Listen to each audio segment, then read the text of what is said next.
આજે આપણે એકદમ સરળ રીતથી હરાભરા કબાબ શીખીશું। અહીંયા મેં થોડા વેજીટેબલ્સ લીધા છે। કયા વેજીટેબલ્સ લીધા છે તમને ડિસ્ક્રિપ્શનમાં મળી જશે। તેલ ગરમ થાય એટલે બધા તે કટ કરેલા વેજીટેબલ્સ આપણે એમાં એડ કરીશું અને ઉપરથી આપણે થોડું સ્વાદ મુજબ મીઠું નાખીશું। સમારેલી પાલક એડ કરીશું અને બધું સરખી રીતે મિક્સ કરીશું।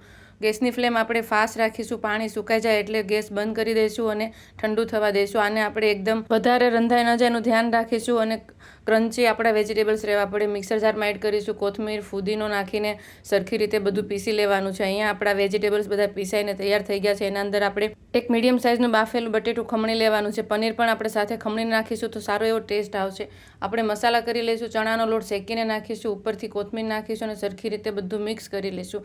કયા મસાલા કેટલા લેવાના છે ડિસ્ક્રિપ્શનમાં તમને આપેલા છે, તમે જોઈ શકો છો। ખટાશ માટે અહીંયા મેં આમચૂર પાવડર લીધો છે અને બ્રેડ ક્રમ્સ નાખીશું। બ્રેડ ક્રમ્સ તમે તમારું બેટર કેટલું નરમ છે એના ઉપરથી તમારે બેલેન્સ કરવાનું રહેશે।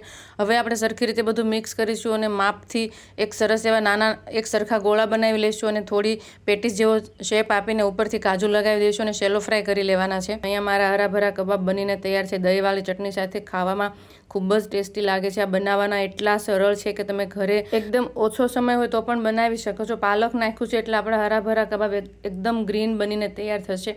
આ ખાવામાં ખૂબ જ ટેસ્ટી લાગે છે। એક વખત જરૂરથી ટ્રાય કરો।